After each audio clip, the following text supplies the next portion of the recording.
Buenos días, apreciados hermanos, que el Señor los bendiga ricamente. El día de ayer estuve viendo un reportaje de la televisión española, Resumen Semanal se llama este documental, este reportaje que hacen cada semana.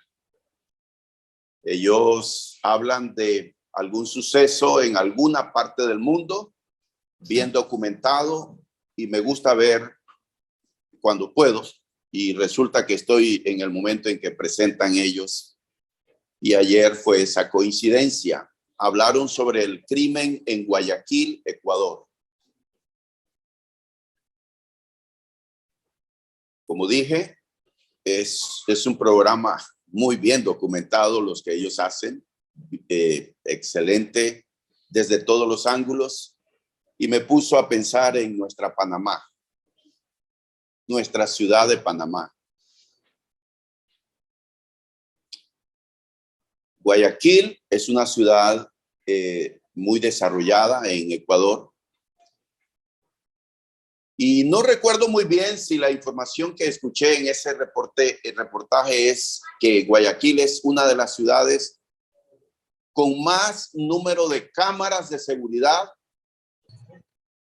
en la lista de las ciudades en el mundo. Está allí, entre las primeras. Tiene, creo que dijo 2,000 cámaras en toda la ciudad. El asunto es de que en el reportaje presentaron videos de homicidios en diferentes puntos de la ciudad. Y me aterra pensar que Ciudad de Panamá llegue algún día a ese nivel. Recientemente, todos ustedes saben, ¿verdad? Por las noticias, ¿cuántos homicidios hubo en un par de días en Panamá? Y desde hace unos meses sabemos que hay sitios donde en el pasado, uno jamás se imaginaría que a esos sitios también iban a llegar personas violentas. Y ya no hay un lugar, un sector del país, de la ciudad que se libre. Me aterra pensar, Dios quiera que así no sea, que estos dos jóvenes chiricanos que vinieron a comprar un auto y que desaparecieron por $10,000 fueron asesinados. No sé nada, no sabemos, pero me aterra pensar que por $10,000 llegaron a asesinar a dos jóvenes, tal vez incautos. Hay una guerra. Hay una guerra que es la causa de todas las guerras que hay, de todas las guerras que ha habido en la historia de la humanidad. Yo no sé qué más puedo decir en esta serie de temas que hoy concluye sobre la realidad de esa guerra espiritual que estamos librando.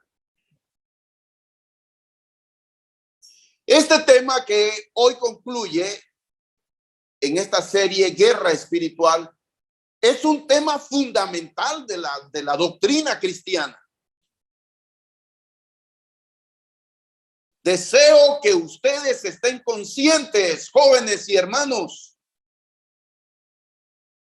que el tema de la guerra espiritual es fundamental en nuestra doctrina porque responde a la pregunta: ¿de dónde se origina el mal? Estamos hablando de la respuesta que da la Biblia sobre el origen del mal.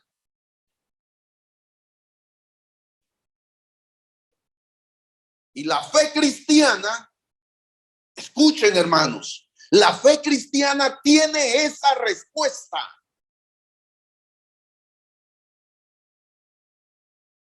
Una respuesta clara de dónde se origina el mal. Y debemos fortalecernos en nuestra fe, teniendo un sólido fundamento en la palabra de Dios. El pueblo de Dios en la tierra está en guerra contra los poderes del mal.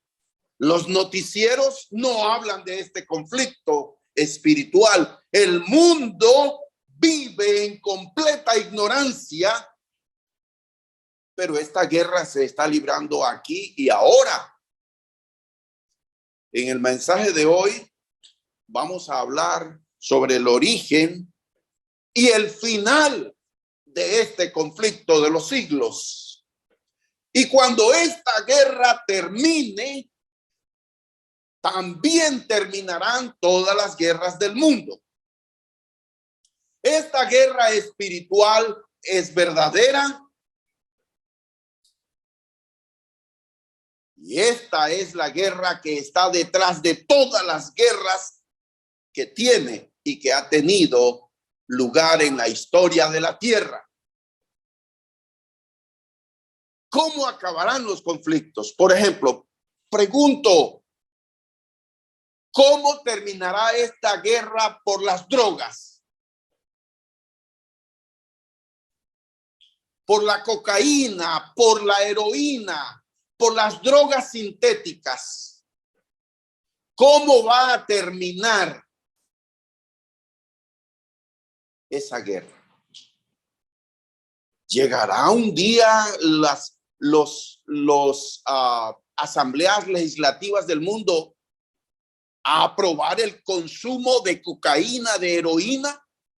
¿Llegará a ser legal? Y si eso llega a aprobarse, ¿será el fin de la guerra de los narcotraficantes y de las pandillas? No lo sabemos. Hay conflictos que se están librando en el mundo. Actualmente, la China, que es una superpotencia, está amenazando a Taiwán de retomar esa islita que fue un residuo y un lugar de refugio de un general que perdió la guerra contra Mao Zedong en 1940 y algo. El comunismo, el maoísmo llega y toma el control de la China continental.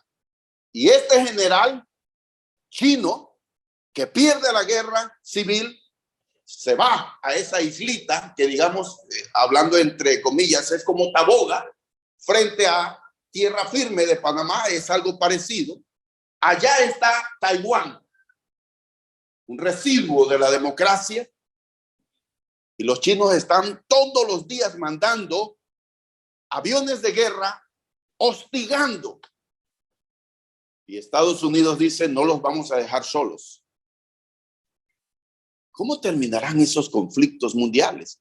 ¿Cómo va a terminar los palestinos que quedaron sin su país porque se rehusaron a aceptar la existencia de Israel en 1948, cuando las Naciones Unidas, debido a la Segunda Guerra Mundial y los millones de asesinatos de judíos, deciden darle a Israel un territorio que no lo habían tenido por 1000 y pico de años, desde el año 70, para ser precisos, de la era cristiana, cuando este general romano, Tito, destruye Jerusalén. Los judíos se van y dejan de existir como país en su territorio hasta 1948.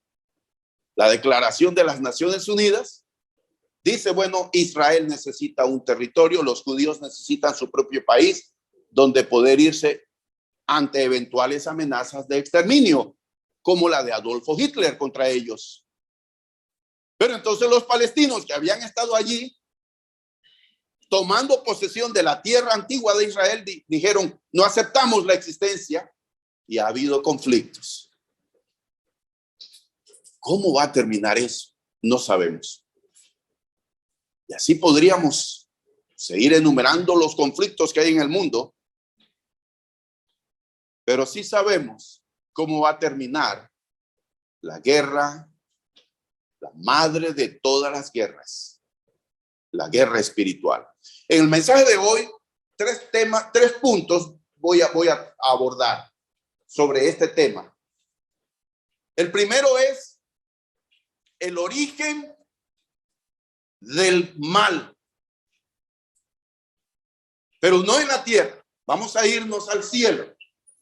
Y luego, cómo ese conflicto que se da en el cielo viene a tener lugar aquí en la tierra. Y finalizaremos reflexionando sobre el final de ese conflicto. Compartimos entonces este tema, guerra en el cielo. Lean conmigo, por favor, Apocalipsis capítulo 12, versículos 7 al 10. Les invito a abrir la Biblia. Este es nuestro pasaje base del mensaje de hoy. Más que vencedores. Apocalipsis 12, versículo 7. Después hubo una gran batalla en el cielo. Miguel y sus ángeles luchaban contra el dragón. Y luchaban el dragón y sus ángeles. Pero no prevalecieron, ni se halló ya lugar para ellos en el cielo. Y fue lanzado fuera el gran dragón, la serpiente antigua, que se llama Diablo y Satanás, el cual engaña al mundo entero. Fue arrojado a la tierra y sus ángeles fueron arrojados con él. Entonces oí una gran voz en el cielo que decía: ahora ha venido la salvación, el poder y el reino de nuestro Dios y la autoridad de su Cristo, porque ha sido lanzado fuera el acusador de nuestros hermanos, el que los acusaba delante de nuestro Dios día y noche. Vamos a meditar en algunas partes de este pasaje bíblico. Empezamos con la frase del versículo 7. Hubo una gran batalla en el cielo.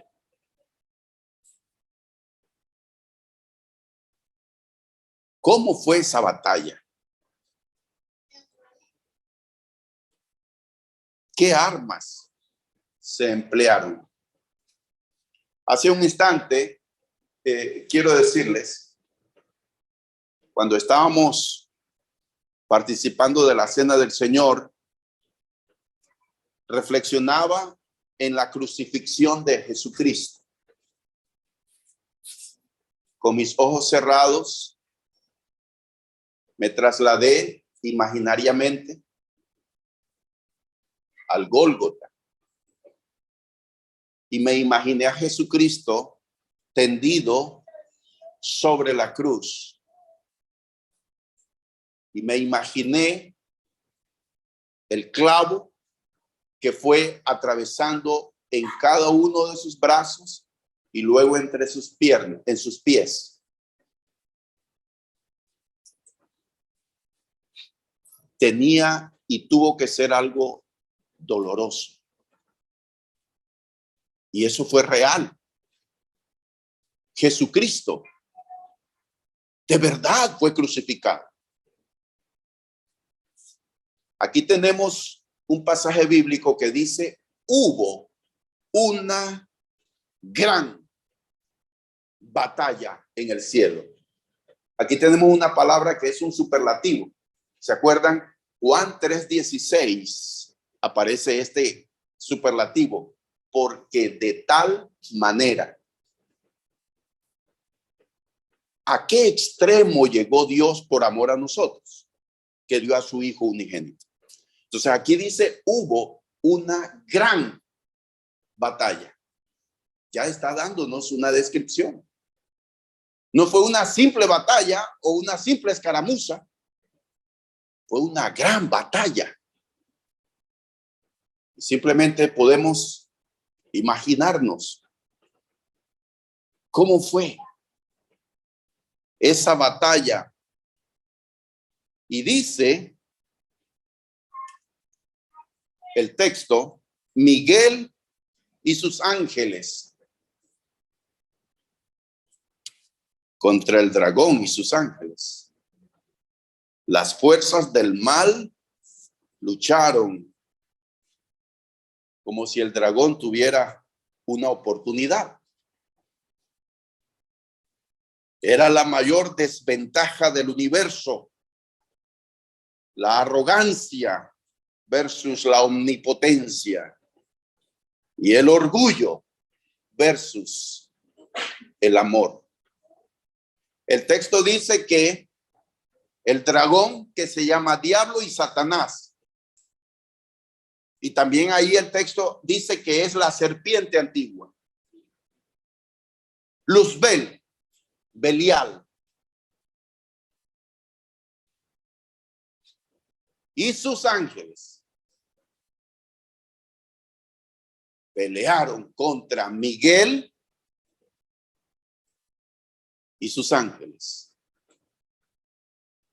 Nos dicen los teólogos que la primera ley del cielo es el orden. Dios tiene su ejército angelical organizado. Y aquí vemos en la Biblia que habla muy poco. Y quiero decir, hermanos, no sabemos mucho porque la Biblia no lo dice. ¿Y por qué no lo dice? Porque no lo podríamos entender. Es imposible. Por ejemplo, Apocalipsis habla en forma figurada, compara, pero esas comparaciones se quedan pequeñas para la realidad. La Nueva Jerusalén dice, será como con calles de oro, y empieza a describir, pero eso no es así en la realidad. Es solo para que tengamos una idea. Y aquí tenemos un conflicto que se da en el cielo. Y Dios tiene su ejército organizado.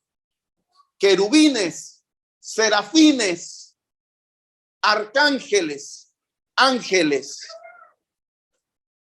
Y aquí tenemos a Miguel, el cual es el arcángel que lidera los ejércitos de Dios. Y la Biblia menciona a Gabriel, que es el arcángel que da las noticias, es el mensajero de Dios. Miguel y sus ángeles pelean contra el dragón y sus ángeles. En el cielo es una batalla que tiene lugar en las regiones celestiales.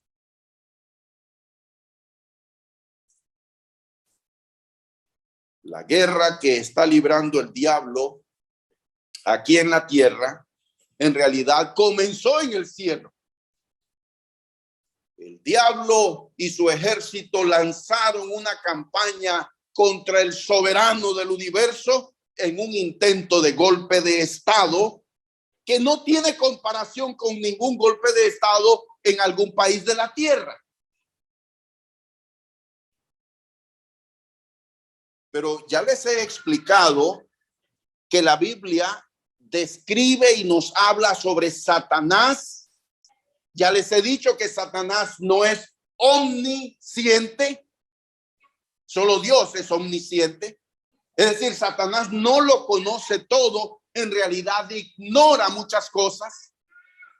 Pero en este pasaje podemos aprender de otra característica de este ser maligno, y es que su arrogancia, su prepotencia lo ciega. ¿Quién en su sano juicio pensará que puede ganarle a Dios en una batalla? Díganme, ¿quién? ¿Quién en su sano juicio piensa que puede vencer a Dios y a sus ángeles? Es imposible. Pero sabemos que Satanás se dejó llevar por la soberbia y el orgullo. Y la soberbia y el orgullo ciegan y le hace creer que puede vencer en esta guerra desproporcional contra Dios. Ahora, hay un pasaje en Isaías, les invito a abrir Isaías capítulo 14, Isaías capítulo 14, versículos 12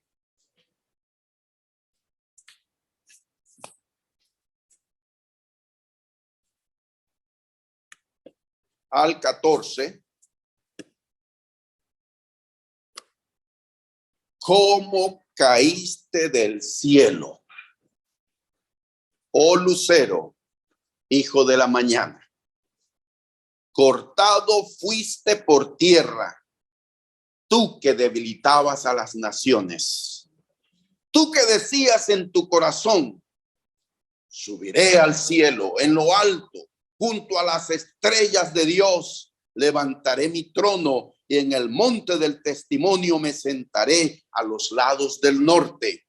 Sobre las alturas de las nubes subiré y seré semejante al Altísimo.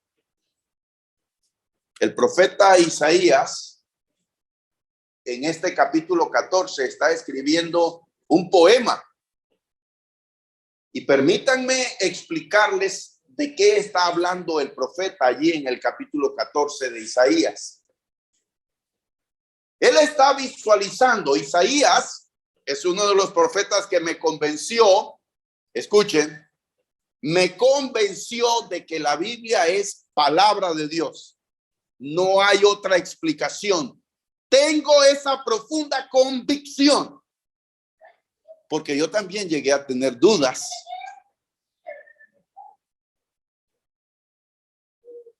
Pero Isaías me convence hablando de cosas que es imposible saber. Y él, por ejemplo, aquí, Isaías está hablando de el rey de Babilonia. Y cuando escribe este pasaje, todavía no ha invadido Babilonia a Judá. Llegará a ocurrir eso. Va a invadir y a destruir el templo. Pero Isaías recibe de Dios esta visión. Miren, las visiones que tenían los profetas no era que ellos quedaban fuera de sí y que quedaban inconscientes. Ellos estaban conscientes y de alguna manera Dios les hacía ver con toda claridad el futuro. Entonces aquí Isaías está viendo el futuro de Israel, que va a ser subyugado por este reino, el reino de Babilonia. Este rey soberbio va a conquistar, pero Dios va a liberar a su pueblo. De eso está hablando ahí. Sin embargo, todos los estudiosos de la Biblia coinciden en que, aunque en su contexto inmediato, Isaías está hablando de este rey soberbio de Babilonia, todos coinciden de que también se habla de Satanás, que desea y quiere destronar a Dios. y quiere llegar a tener el ser Dios, Satanás. Y como falla, es echado.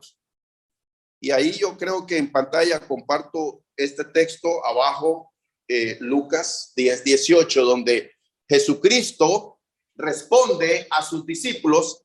Él los mandó de dos en dos a predicar y les dio poder para expulsar demonios a sus discípulos. Y cuando regresan de esa campaña evangelística y dan su reporte, los discípulos estaban emocionados y le dijeron: en tu nombre los demonios se nos sujetaban. Y ahí en Lucas 10:18 Jesús le dice: yo vi a Satanás caer del cielo como un rayo.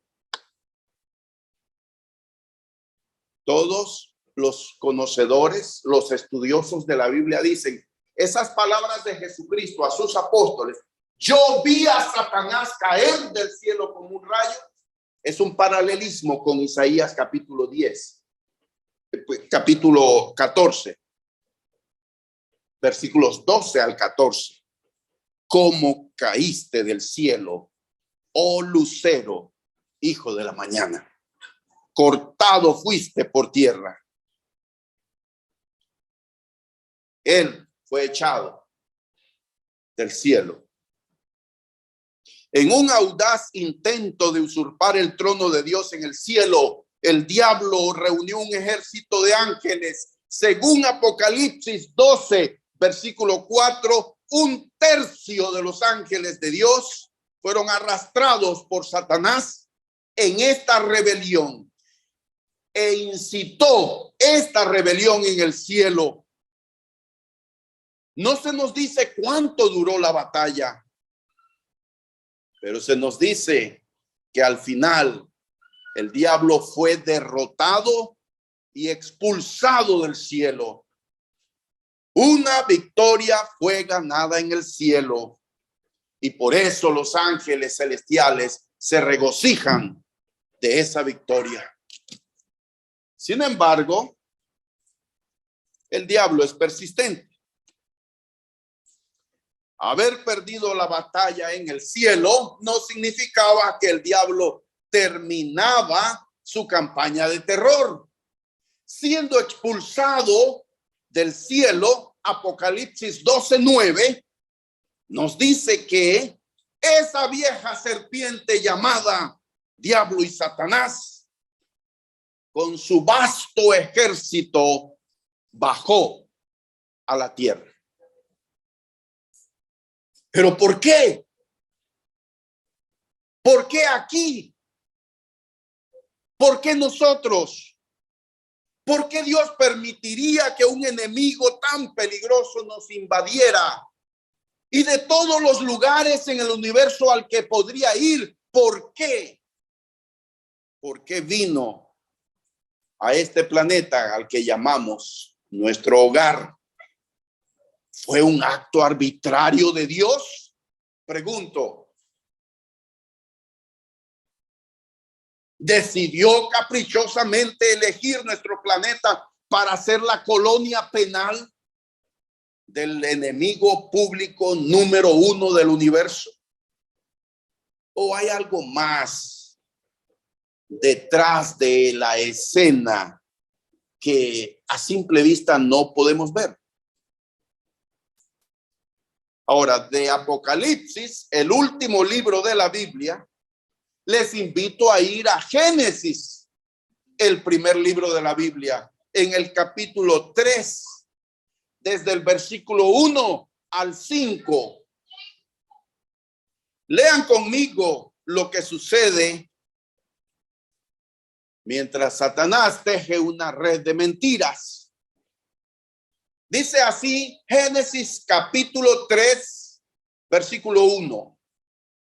Pero la serpiente era astuta, más que todos los animales del campo que Jehová Dios había hecho, la cual dijo a la mujer: con que Dios os ha dicho, no comáis de todo árbol del huerto. Detengámonos ahí en la lectura. Justo aquí en este primer versículo se nos habla de una serpiente que era más astuta que cualquier otra criatura que Dios había hecho. ¿Recuerda usted dónde vimos la palabra serpiente? En Apocalipsis 12. Nos dice que la serpiente es realmente el diablo, enmascarado, cubriendo su verdadera identidad. Este enemigo de Dios ahora se enfoca en la corona de la creación de Dios, el ser humano. Aquí en la tierra, el ser humano es la máxima creación de Dios sobre la tierra.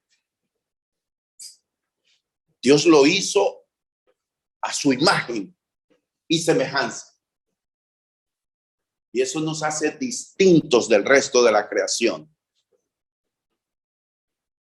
Lo hiciste poco menor que los ángeles, lo coronaste de gloria y de honra al ser humano.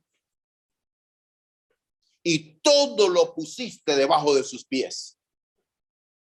El ser humano.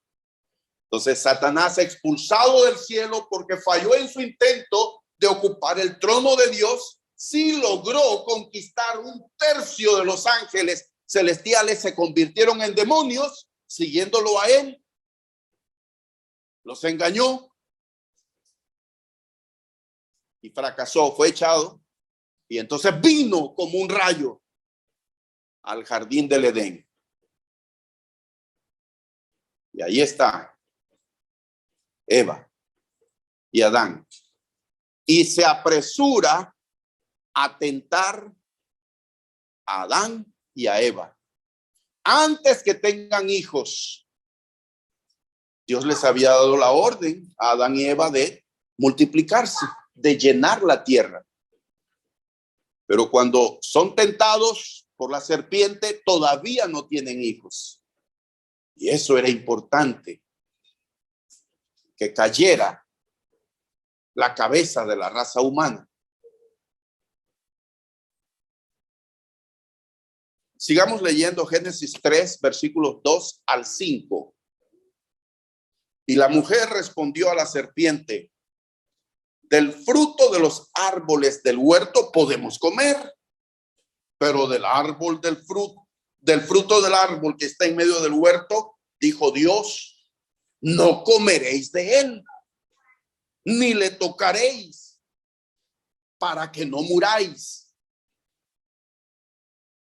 Entonces la serpiente dijo a la mujer: no moriréis, sino que sabe Dios que el día que comáis de él, serán abiertos vuestros ojos y seréis como Dios, sabiendo el bien y el mal.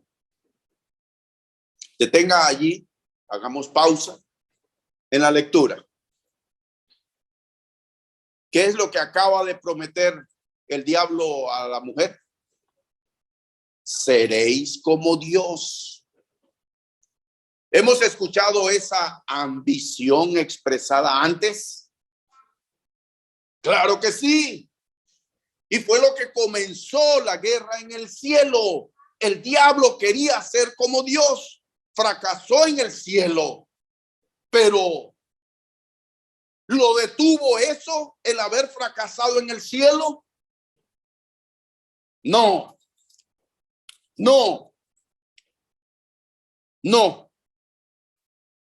Ahora está usando la misma campaña que usó en el cielo para atraer a nuestros primeros padres terrenales. Con la promesa de la divinidad, Satanás tienta a Adán y Eva.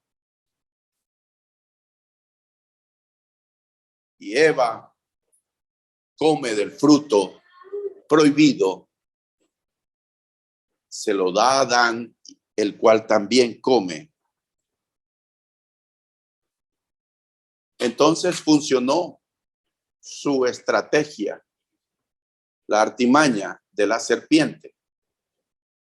Satanás no se presentó ante Adán y Eva en la tentación como un ángel de luz, sino que emplea una criatura, la serpiente, el animal creado por Dios, para hablar a través de la serpiente. Escuchen, las serpientes nunca han hablado, los animales nunca han hablado, son seres irracionales. Pero el diablo habló a través de este animal. Lo único que dice la escritura es que la serpiente era la más astuta de todos los animales que Dios había creado. Y por eso Satanás emplea a este animal. Y para sus propósitos no se apareció como es ante Adán, porque es parte de su estrategia. El diablo es experto en camuflaje, en engaño. Y él entonces habla a través de una criatura de Dios, la serpiente.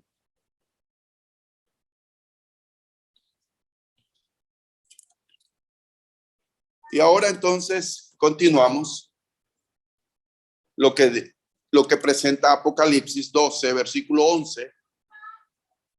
Acabamos de ver cómo entra el pecado a este mundo por Adán y Eva.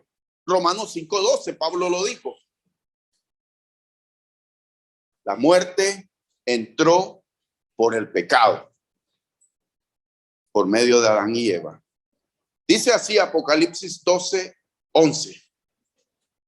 Nuestros hermanos lo han vencido con la sangre derramada del Cordero y con el mensaje que ellos proclamaron. No tuvieron miedo de perder la vida, sino que estuvieron dispuestos a morir. Lo han vencido.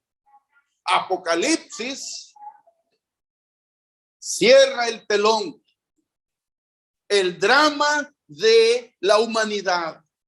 Génesis 3 cae en pecado, cae cautivo de Satanás el ser humano.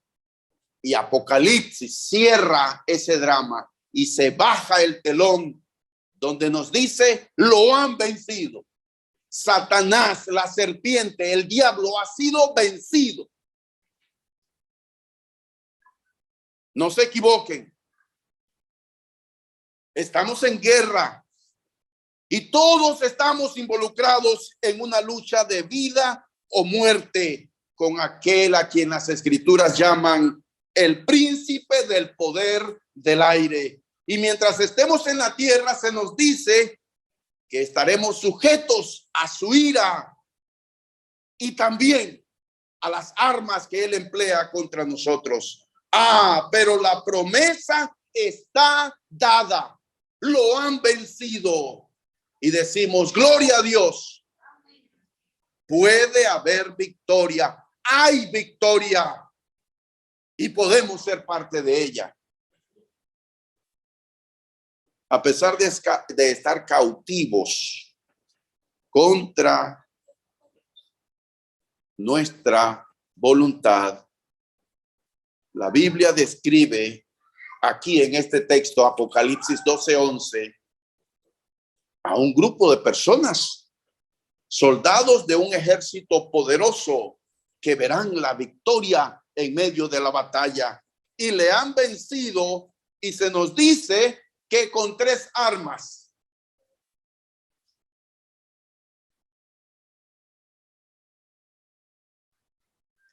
Por la sangre del Cordero,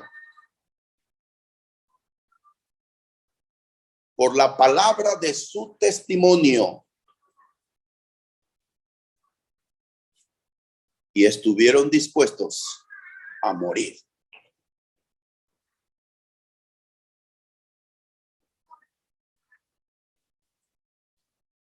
Apocalipsis 12:11 nos da la clave de la victoria sobre Satanás. Pero vayamos a Génesis 3:15 Hemos visto los horribles y trágicos eventos que se produjeron como consecuencia de que Adán y Eva pasaron al territorio enemigo y quedaron cautivos. Pero tenemos que ver Génesis 3:15. Hermanos, lo que estamos haciendo ahora en esta serie de mensajes es que todos y cada uno de nosotros tengamos un fundamento bíblico y comprendamos por qué existe el pecado en el mundo, por qué existe la maldad, por qué existe la muerte, la tristeza, por qué hay dolor y miseria aquí en la tierra. Eso es lo que estamos viendo. Pero Génesis 3:15, el mismo capítulo que habla de la caída en pecado de Adán y Eva, y por ende nosotros, la humanidad entera, Génesis 3:15 da un rayo de esperanza y nos da la promesa. Y vean, este pasaje bíblico, Génesis 3:15, es el versículo núcleo de toda nuestra esperanza. Nuestra salvación está en ese versículo, Génesis 3:15. Allí está el evangelio en promesa. Allí en ese versículo está la vida eterna en promesa. La liberación de toda especie de mal está en ese versículo. Génesis 3:15. Y pondré, Dios está hablando allí a la pareja, a Adán y Eva. Y pondré enemistad entre ti y la mujer, y entre tu simiente y la simiente suya. Esta te herirá en la cabeza y tú le herirás en el calcañar. Bueno, en realidad es a la serpiente a la que está hablando aquí Dios. Dios mira a la serpiente a los ojos, este usurpador y pretendiente del trono en la tierra. Dios le dice que va a haber una batalla y que en esa batalla va a ser desenmascarado Satanás y que va a ser derrotado,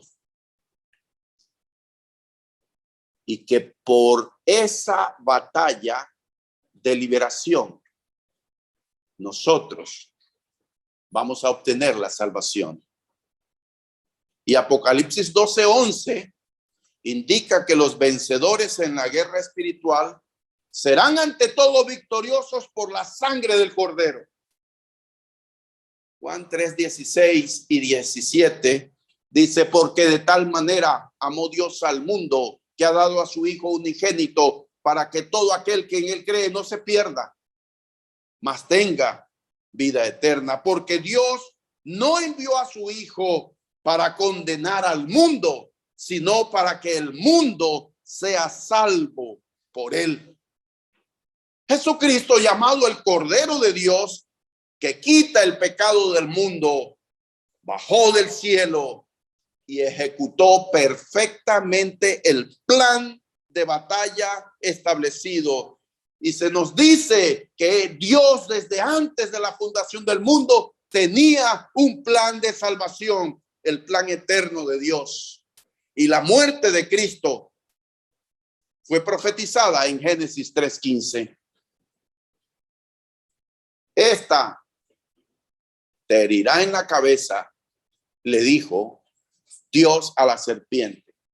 La simiente de la mujer, Jesucristo, nacido de mujer, descendiente de la mujer, da un golpe en la cabeza, lo cual significa lo aplastó, lo destruyó.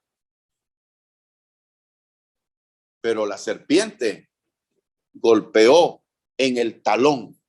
La muerte de Cristo en la cruz era un golpe en el calcañar. Y como les he dicho, Satanás no conoce todo.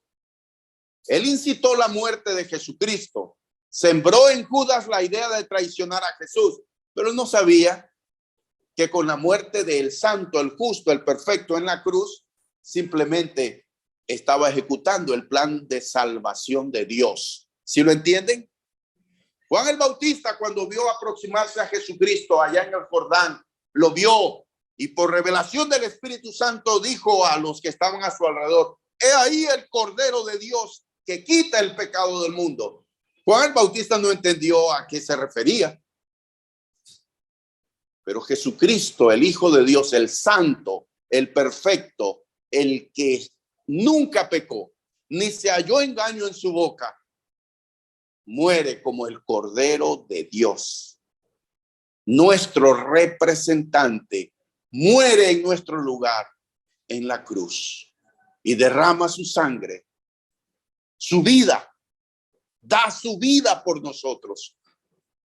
Y con esa muerte en la cruz aplastó a Satanás. Y la resurrección confirma a Dios la resurrección y nos da esperanza de la vida eterna. Iglesia de Cristo,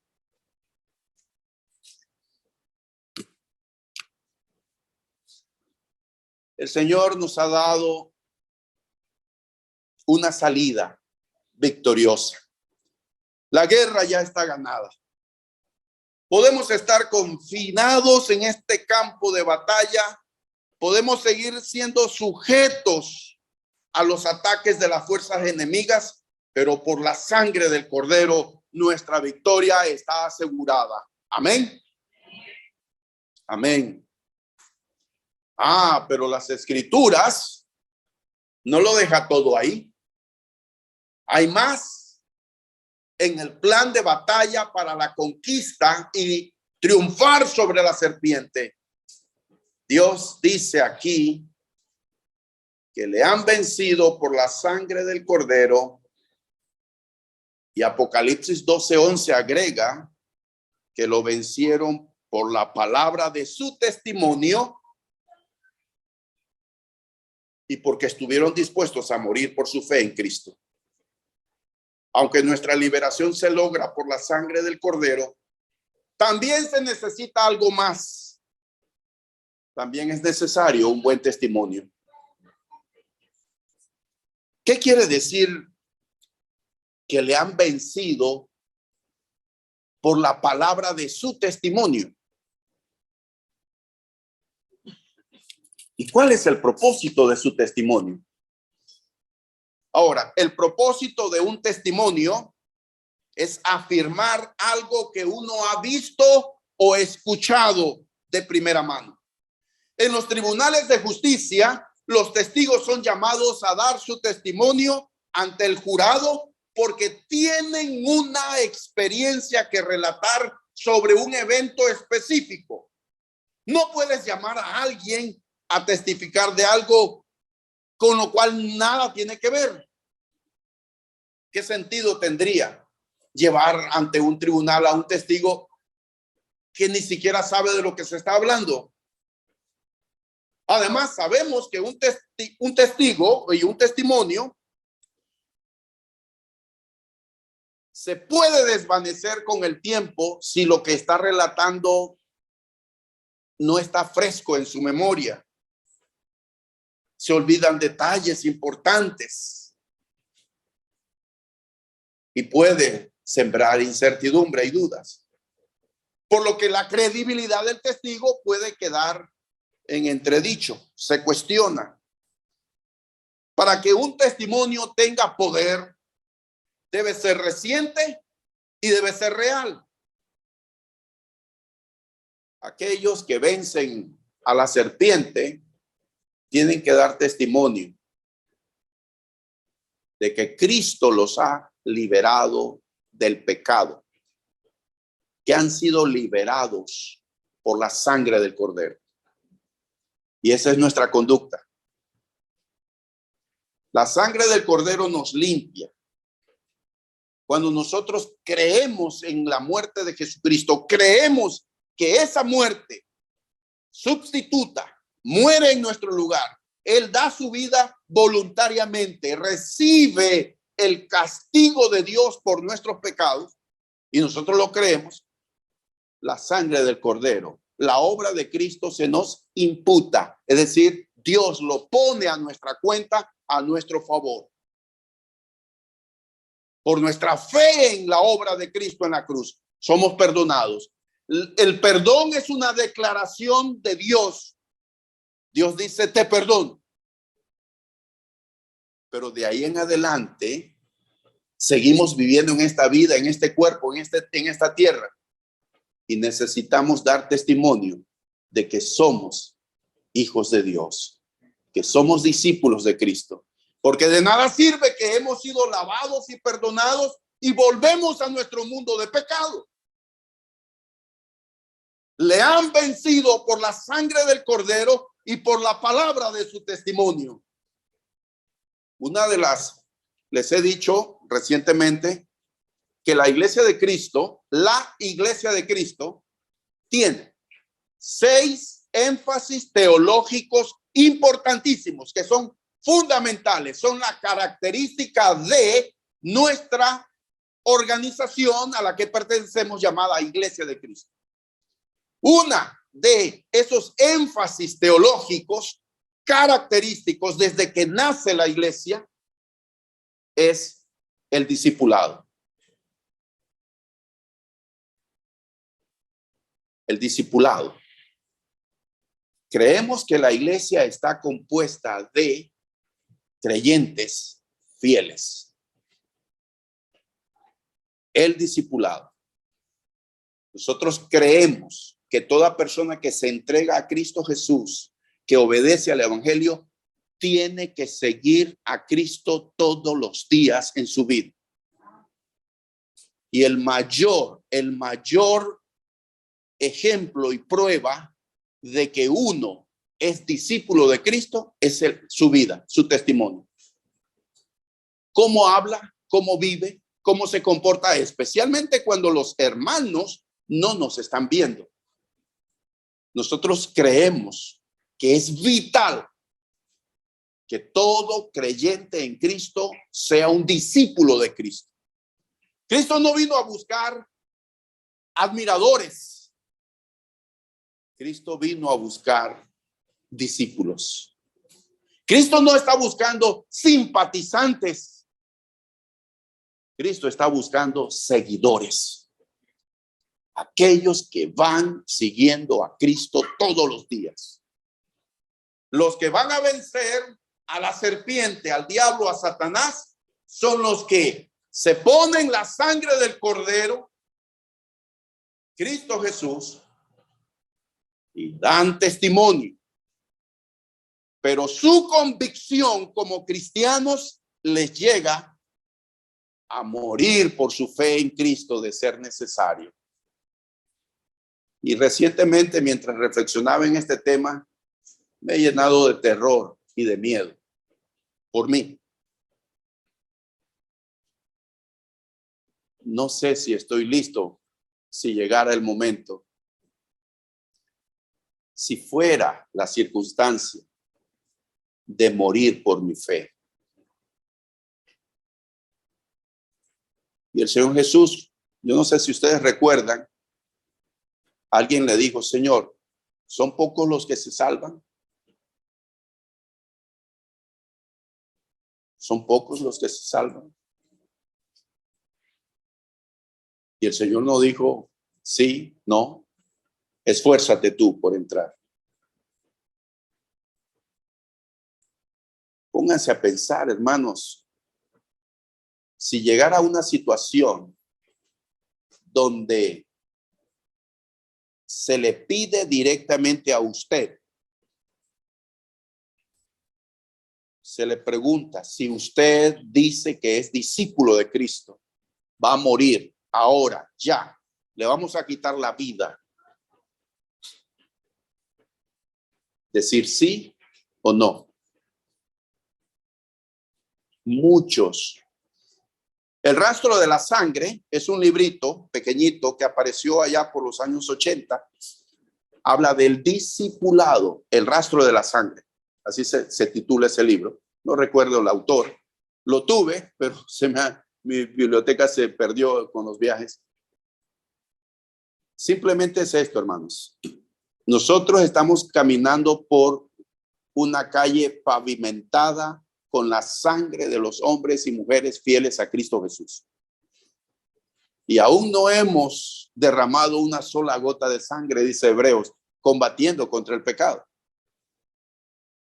Nosotros estamos caminando por una carretera que ya fue pavimentada con la sangre de los mártires. Hombres y mujeres que no negaron su fe en Cristo y estuvieron dispuestos a morir por su fe. Eso es lo que dice Apocalipsis 12:11. Le han vencido con la sangre del Cordero por la palabra de su testimonio y estuvieron dispuestos a morir por su fe. Esos son los que van a vencer a Satanás, a la serpiente.